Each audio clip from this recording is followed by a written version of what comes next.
You're listening to the Greeks Gridiron. Now here's your host, Ethan Haristadoulou. Welcome back, everybody, to the Greeks Gridiron, and to everyone, a happy week one of the NFL. We are just, 4 days away? 3 days, I guess, because today's Monday, right? 3 days away from kickoff to the 2024 NFL season. And today, I am Ethan Haristadoulou, for those of you that don't know me.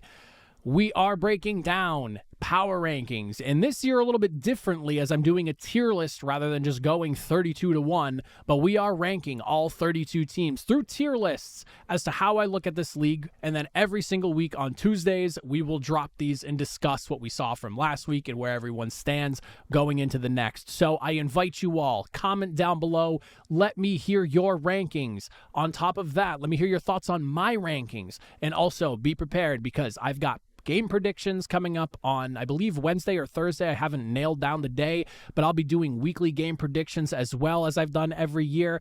We will go down game by game, breaking each and every single matchup down. That'll be weekly as well. We're going to be talking news. We're going to be doing viewer Q&As, so I invite you all to send in questions either in the comments or to the show email, and send your questions, whether it's my thoughts on teams or how performances were that past week. We'll be doing Q&As as well with everyone. I want you all to be more involved because I love talking football with you all. That being said, we are going to start at the bottom, work our way up to the top. For those of you that are not watching, I highly recommend you do so on YouTube. But if you're not and listening, we've got 5 categories that we're going to work with here. We have the number 1 overall pick potentials. We have the struggle bus group. We have the Jeff Fisher Club, teams that are hanging somewhere around 8-9 to 9-8, maybe 10-7 on a good year. Playoff hopefuls, and then, of course, our Super Bowl contenders. And starting at the very bottom, we have a group of 5 to work with here. In the number 1 overall pick group, we are looking at the New England Patriots, the Carolina Panthers, the New York Giants, the Minnesota Vikings, and the Tennessee Titans. Now, for those of you watching, these are grouped left to right. So guys on the left, or teams on the left, I should say, are the best of the bunch. The teams all the way on the right are the worst of the bunch. And for those of you that are watching, obviously you see the New England Patriots sitting at number 32. I look at them as the bottom of the NFL right now. I have a lot of concerns with them, but I have a lot of concerns with all of these teams in the number 1 overall pick club here. These are all the teams that I am expecting to vie for that number 1 selection here. And all of them have their own flaws in different ways. The Patriots, I just kind of look at as like an overall mess. They have a lot of work to do with this roster. They just got rid of a big star in Matthew Judon. The offensive line couldn't stop the second and third stringers of the Washington Commanders just a week ago. There's a lot that needs to be done. The Panthers kind of sit in the same boat with not a ton of talent on this roster. I think that they are heading now in the right direction with the change at the head coaching spot and also this new direction for the offense altogether. You go and get yourself a new wide receiver in Xavier Leggett. So there are exciting things about this team, but there are also things to look at, as in like the departure of Brian Burns, which does not really make sense considering the rumors of what they could have gotten for getting rid of him last year. And so again, a lot that needs to be done with this Panthers team, but hopefully trending in a better direction at some point in the season. The Giants, the Vikings, and the Titans, all these teams, you can say pretty much the same thing. I look at Minnesota. The defense is not particularly great, and honestly has not been great since I started doing my own show. So to be real with you all, I don't really have high hopes for the defense again this year. The offense, dealing with injuries to TJ Hawkinson, Jordan Addison, and now Sam Darnold is your starting quarterback, I'm just not really too high on it. This is probably going to be a good reset year for the Minnesota Vikings. I don't think we're going to see Kevin O'Connell be fired or anything like that, but I do think this team needs a bit of a reset season and an off season next year. So that's kind of where I'm looking at things.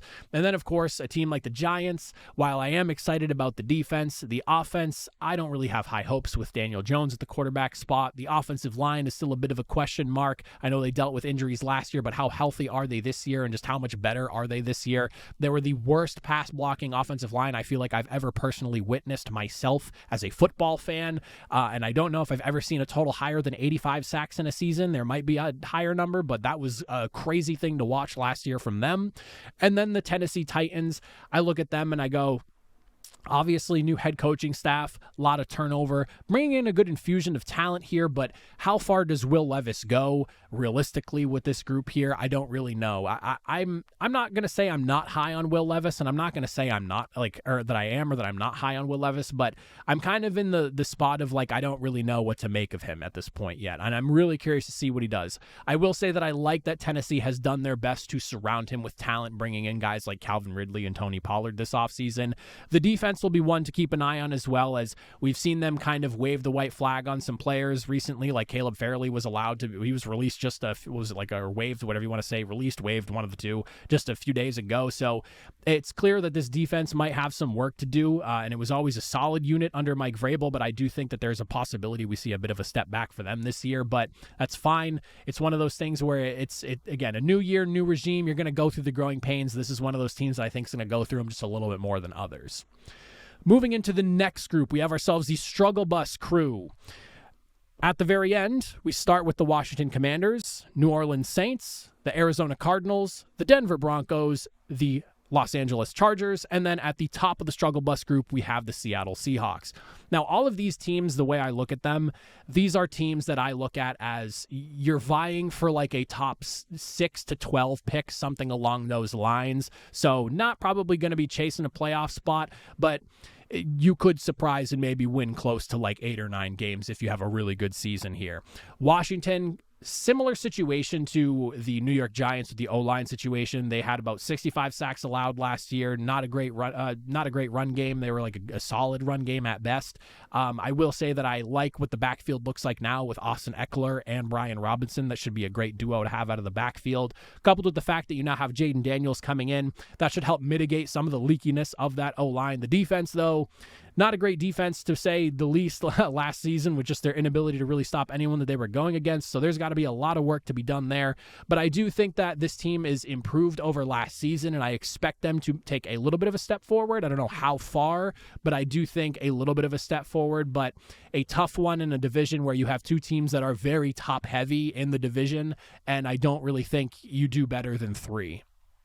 Team like the Saints, and also I'll even lump in, I don't know, the Saints kind of in their own situation here.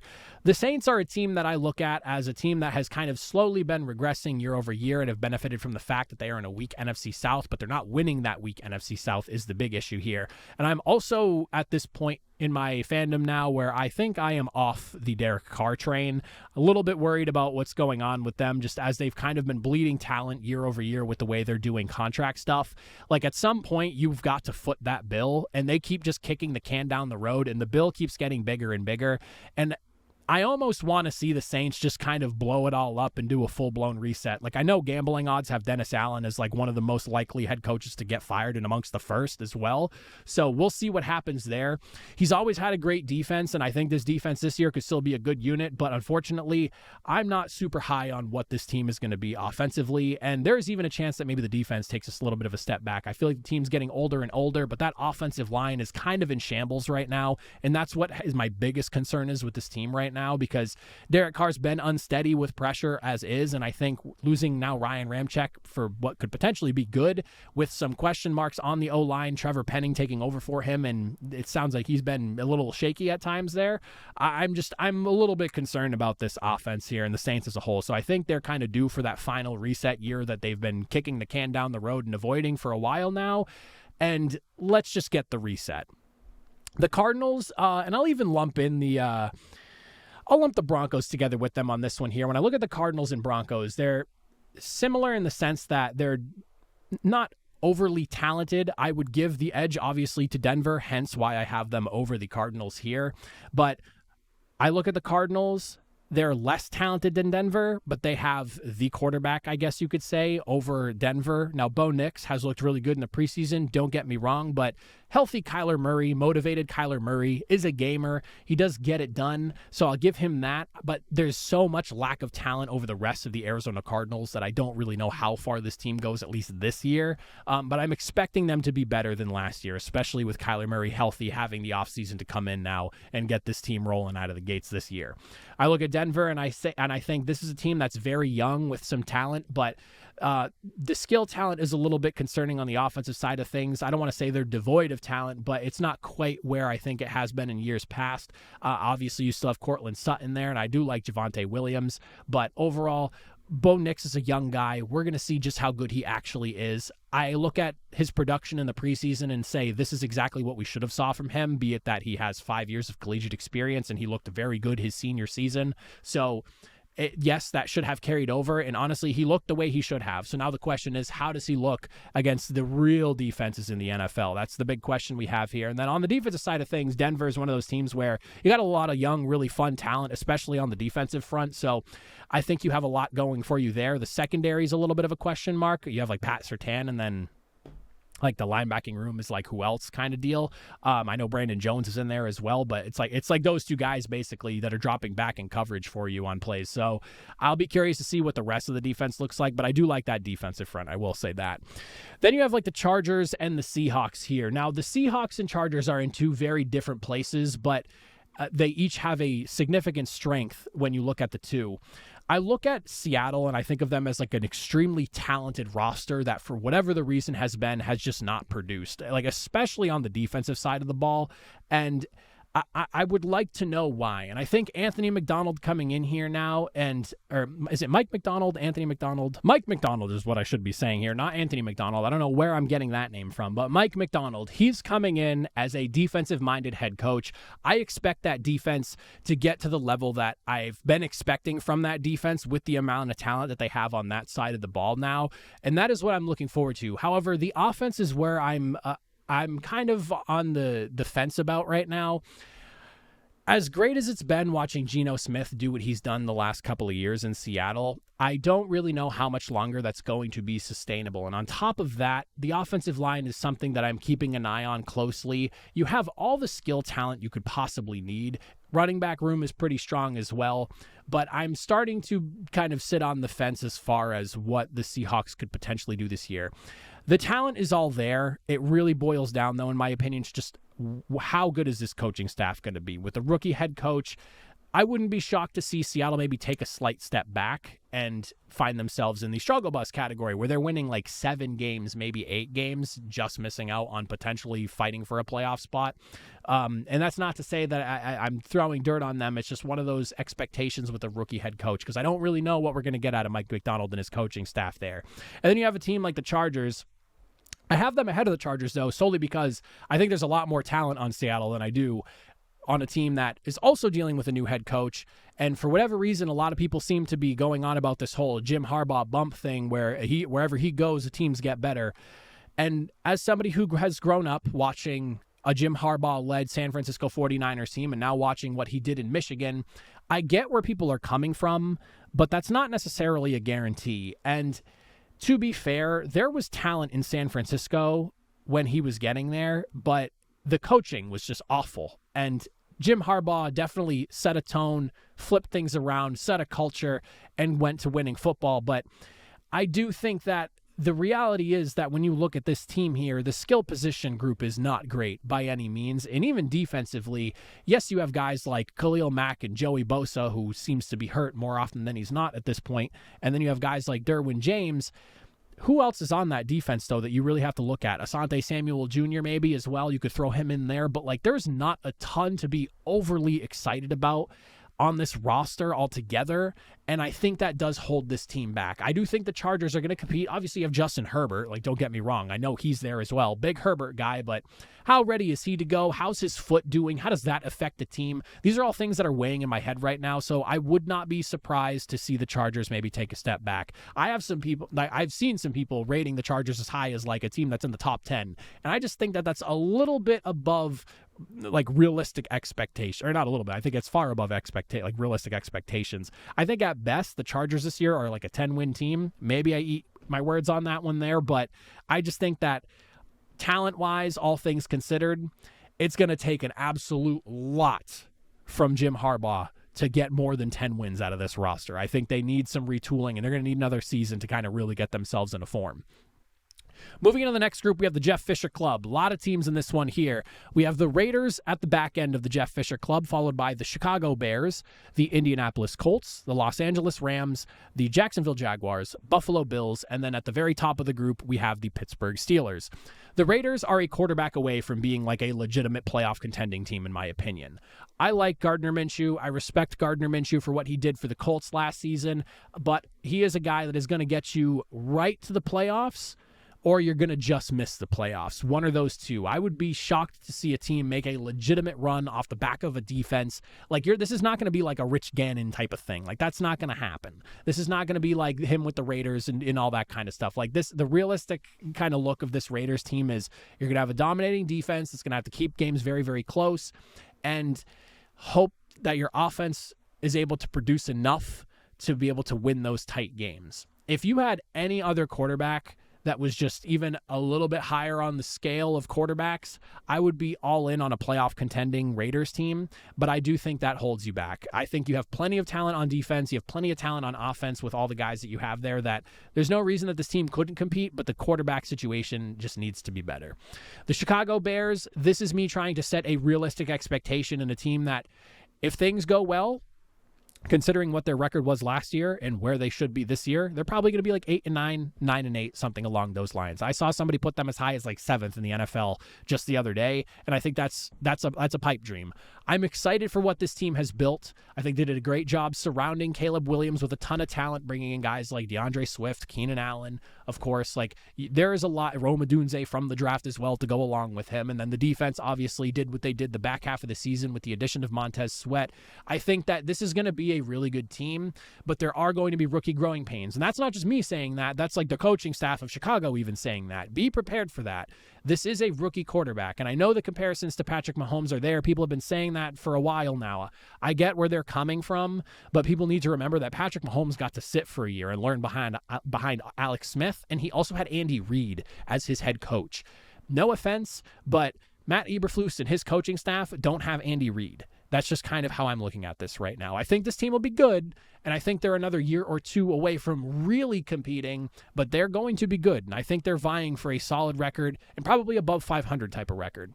The Colts, Anthony Richardson needs to stay healthy, but also I have some reservations about the defense. Like, the defensive line is exciting and really fun to look at, and a really good group of guys that can create a ton of pressure and get to the quarterback and not have to blitz, but the linebacking room is not super deep. Like, it's E.J. Speed, Zaire Franklin, and who else? And then the secondary is a bunch of young guys along with Kenny Moore and Julian Blackmon's, I guess, getting a little bit older now.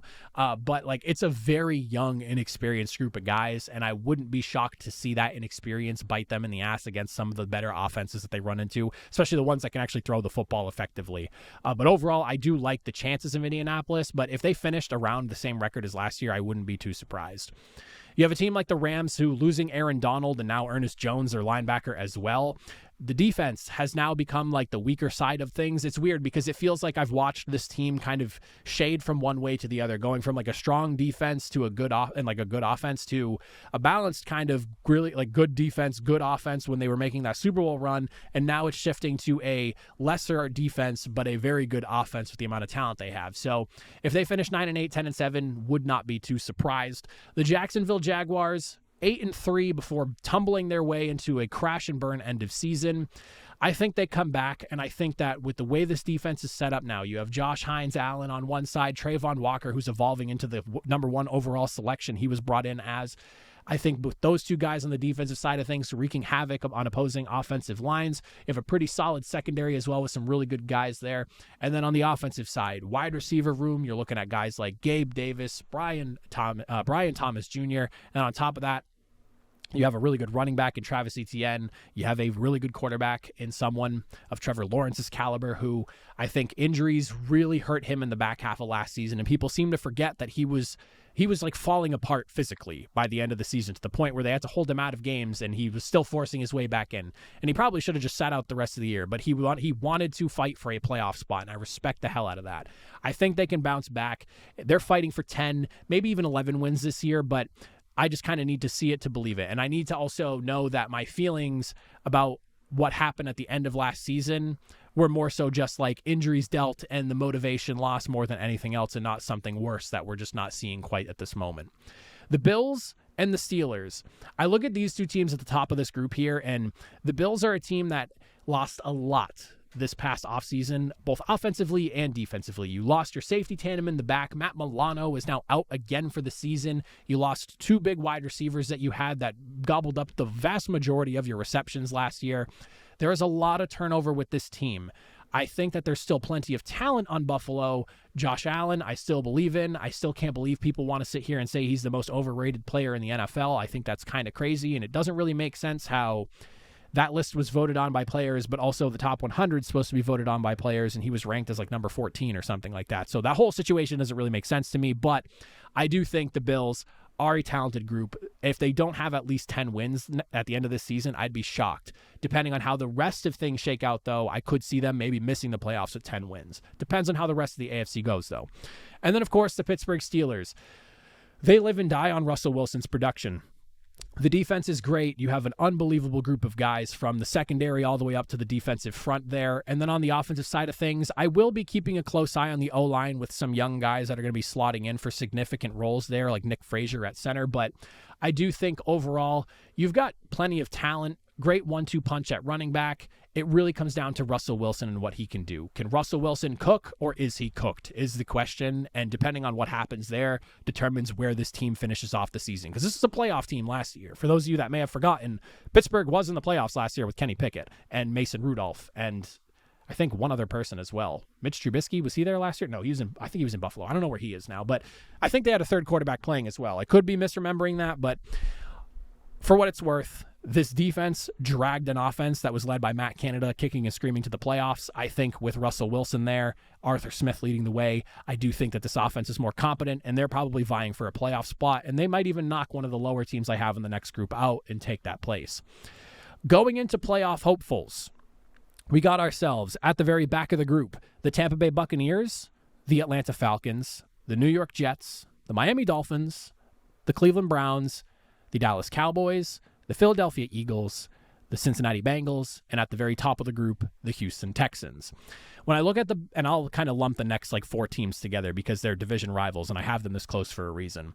When you look at the Tampa Bay Buccaneers and the Atlanta Falcons, the Falcons are the team that are supposed to win this division based off of everything they've done this offseason in terms of going all in. You go and get the quarterback, Michael Penix drafting aside, you go after the quarterback in Kirk Cousins, you pay him $40 million or whatever the number was.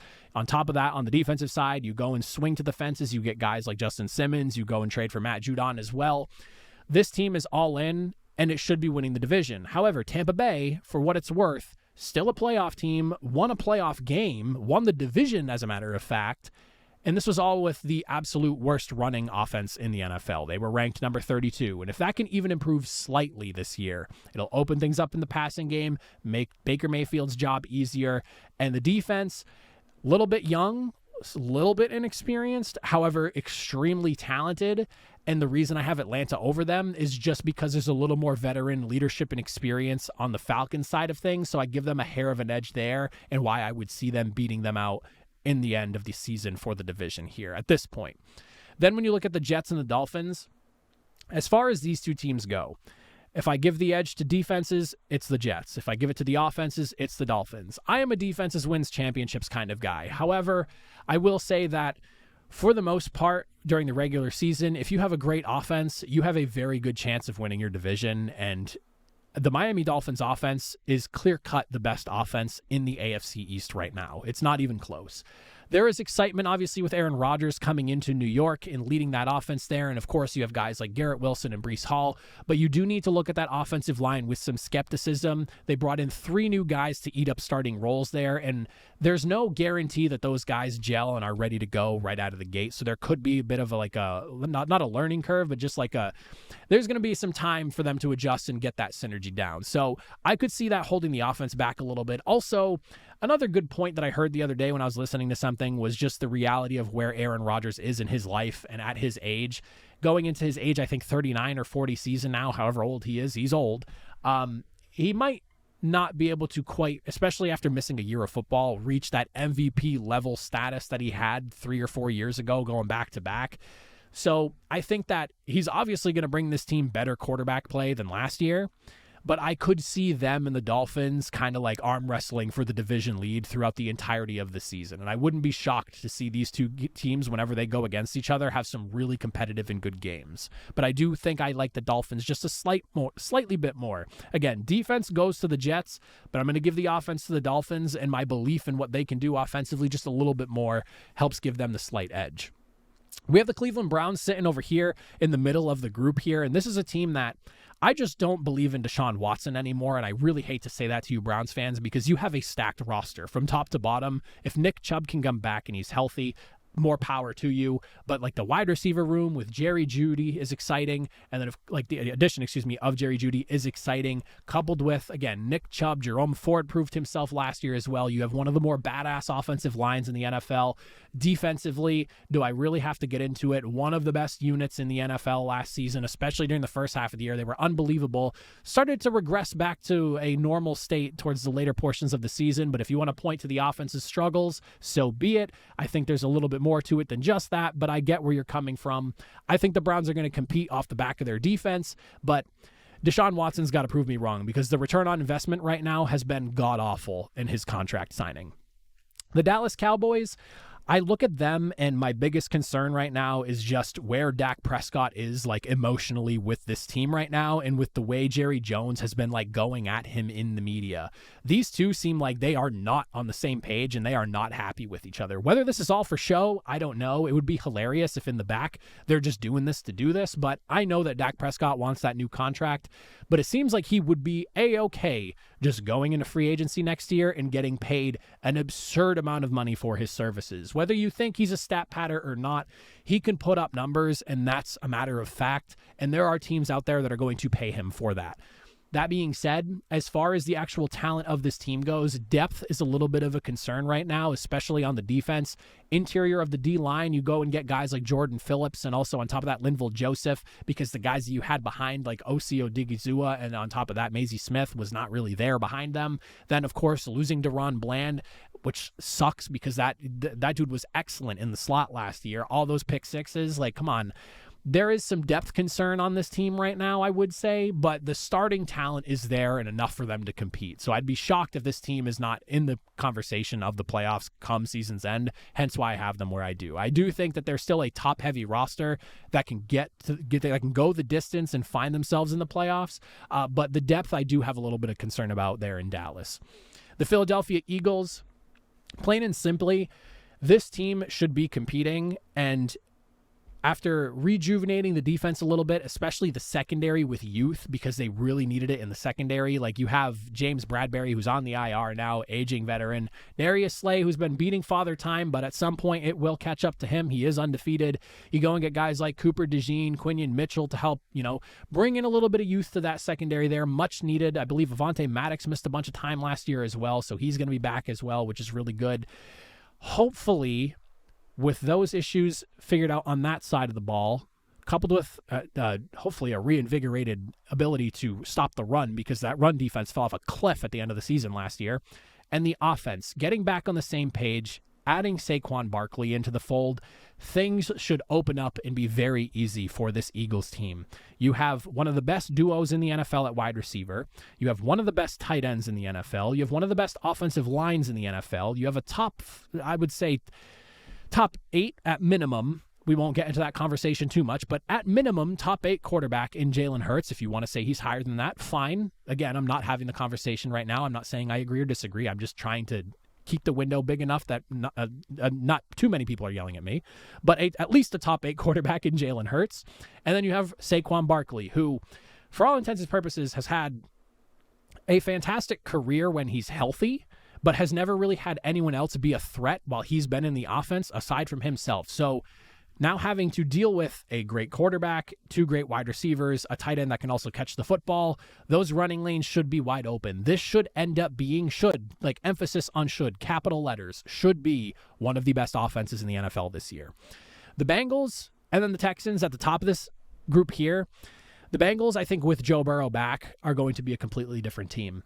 You look at what they did at the tail end of last season. Obviously, not the way you want things to go with Joe Burrow on the shelf for the rest of the year, but they were still battling and competing even when they had no reason to be.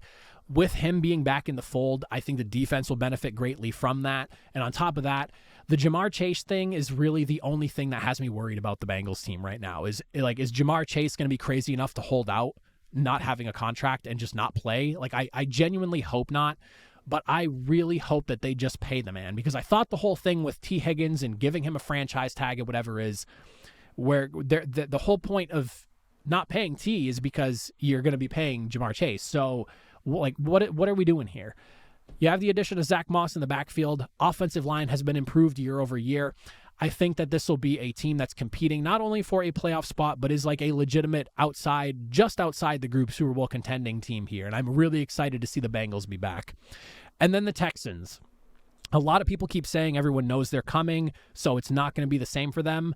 What C.J. Stroud did last year is not one of those stroke of luck things. C.J. Stroud is legit. His poise in the pocket, his decision-making, his ability to make the plays and to make those tight throws, this guy is a stud. And I know that they got whacked by the Ravens at the end of last season, but that showed the talent differential between where the Ravens were and where the Texans were. They improved their defense. They've improved their offense now, and there's a lot more threat about the Houston Texans on both sides of the ball that you have to deal with now. Danielle Hunter is going to be huge alongside Will Anderson, and I will not be surprised to watch both those guys chase the possibility of going double-digit sacks together. So just watch those guys and do their thing. I'm really excited about Houston, and again, I know people are going to go, they're going from a fourth-place schedule to a first. It's going to be difficult. Don't get me wrong. I believe in C.J. Stroud and what he's got going on over there. And people also forget the Texans did everything they did last year, and I believe they're missing 3 of their starting offensive linemen come season end. 3 of their starting O-linemen only missed, 6 games last year. This is a group that's going to be rejuvenated, healthy, and know where they stand, and D'Amico's got his team believing. And then the Super Bowl contenders group, the top of the top. We have the Green Bay Packers at number 5, the Ravens, then we have the Lions at 3, the 49ers 2, the Chiefs sitting at the top of the league at number 1. I am all in on the Packers. I believe in Jordan Love and what they're doing over there. A lot of people scratching their head about that contract given to Jordan Love, and what I have to say to that is you all need to understand that there were things that they were seeing behind closed doors that we as outsiders were not seeing in regards to Jordan Love, and there was a reason they were willing to move on from Aaron Rodgers. It's not because they needed it to work, it's because they believed it was going to work. I don't think they move on from Rodgers if they were not convinced that Jordan Love could be the guy for them to take things over for the next 10, 15, 20 years, maybe however long he decides to play if he keeps playing at this level. That being said, you couple that with a very good group of young talent at wide receiver. Josh Jacobs in a situation right now where he has a quarterback first or pass first offense led by a quarterback that is clearly able to do it with the 32 touchdowns he had last year. Going to open things up for him. The box should not be nearly as stacked. He'll benefit from that. The offensive line will be something to kind of keep an eye on there, as we saw David Bakhtiari opting to retire. We will be keeping an eye on how that offensive line looks because there are some changes there. The defense, playoff caliber defense. You've got plenty of studs there, big name players that can get the job done on that side. They've been stacking that defense up to help a young Jordan Love lead a young overall offense over the last few seasons here, and it's paying dividends now. This is a team that's going to compete. They took the 49ers to the very end last year and ultimately just fell a little bit short. And I think it came down to youth and inexperience. And I think that having that experience now is going to be good for the Packers coming into this season. The Ravens right above them, there could be a possibility of a step back here, especially when it comes to the defense now, because you obviously lose Mike McDonald. That is something to think about as you go into the season here. But overall, talent-wise, I know letting Patrick Queen go was a big head-scratcher for a lot of people, but it's clear that they believe in Trenton Simpson. And also, you still have Roquan Smith leading the way. So I think that Roquan Smith probably takes Trenton Simpson under his wing, gets him to where he needs to be a serviceable starter alongside him. You still have a really strong defensive line that is just growing better and better year over year. A young group of guys that are just flourishing yearly. This is a defense that I do not want to mess with. And then offensively, with Derrick Henry in the fold now, teams are going to have to stack the box a little bit more in a way that they probably never have against the Ravens, despite them being a run-first team regardless. But now they really have to respect the run. You have Lamar Jackson, as good as any. Offensive line will be something worth watching because we watched a couple of their guys go to the New York Jets, comically enough, both of them. But overall, I'm not really worried about the Ravens too much. I've watched John Harbaugh through the entirety of my life as a football fan coach great teams, develop players into great players, and they're a perennial playoff contending team. So I'm not too worried about them dropping off too much, but I could see maybe the defense stepping back just ever so slightly. The Lions, if their defense is any better than last year, look out, is all I've got to say about them. The offense is as good as any with a 1-2 punch at running back. Pretty solid group of wide receivers. Quarterback Jared Goff has turned himself back into one of the top quarterbacks in the NFL, in my opinion. I know some people think it's the system or whatever, but you don't lead one team to a Super Bowl berth and then another team to the NFC Championship and just being a system quarterback. Like, that's not really how that works, in my opinion. And I think other people would be, would probably agree. So I do think that you have all the pieces on offense. The offensive line, arguably the best in the NFL. And I don't even know if that's a conversation, but I'll just leave arguably there because I don't like to speak in too many definites. And then the defense. A lot of issues, especially against the pass. Felt like, a sand sieve at times going up against some opponents, but there was a clear effort in making that defense better this year. You also had some young guys last year eating up a lot of snaps. They've got a year or two of experience under their belt now, only going to help them further. If the defense is even better than any better than it was last year, any better, honestly, this is a legitimate Super Bowl contending team. Not lastly, second to last, 49ers, the number 2 team I have listed here. I feel like the clock might be ticking a little bit as far as this core group of people is concerned being together. Depending on where the salary cap goes will kind of determine how this works itself out. But I do think that this group of guys, it's do or die this season for the 49ers. Like, they've got to get back and they've got to win it this time. Brock Purdy's contract is coming up very soon. You've had a real big issue getting other guys signed, a la Brandon Ayuk, all offseason.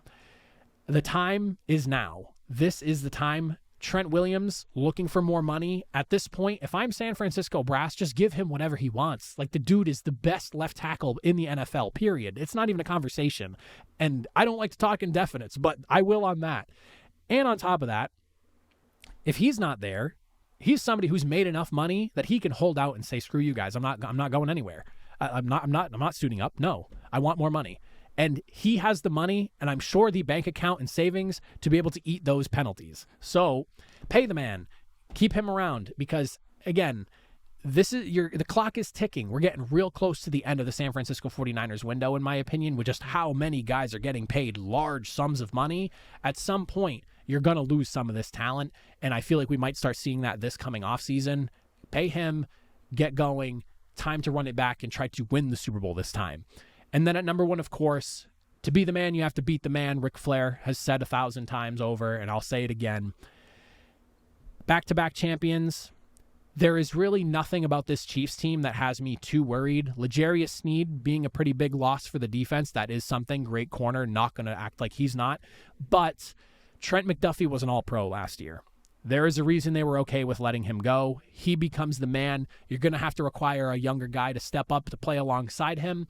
But overall, beyond that, you still have Chris Jones. George Karlaftis has turned into an absolute beast for them. If Charles Omenihu can get back earlier in the season than anticipated, he was doing great things for them when he started to catch on for their defense. You have one of the best, if not the best, linebacking cores in the NFL that can drop back into coverage, which really helps you be able to get creative with Steve Spagnuolo's defense. And then the offense. The wide receiver room is improved. The running back room is deep. On top of that, your offensive line, left tackle with a rookie. I will be keeping a close eye on that. But overall, give me a reason why the Chiefs aren't number 1, because they have been for the last 2 years at this point. So give me a reason. I would love to know. But those are my rankings going into week 1 of the NFL. Again, comment down below. Let me hear your thoughts, your opinions. I want to hear your rankings, thoughts on mine. Get ready for predictions coming up later in the week as well. We're doing weekly game predictions, picking winners of every single game, and much, much more. But as always, if you made it to the end, I greatly appreciate it. I'll see you all next time. Have a good one.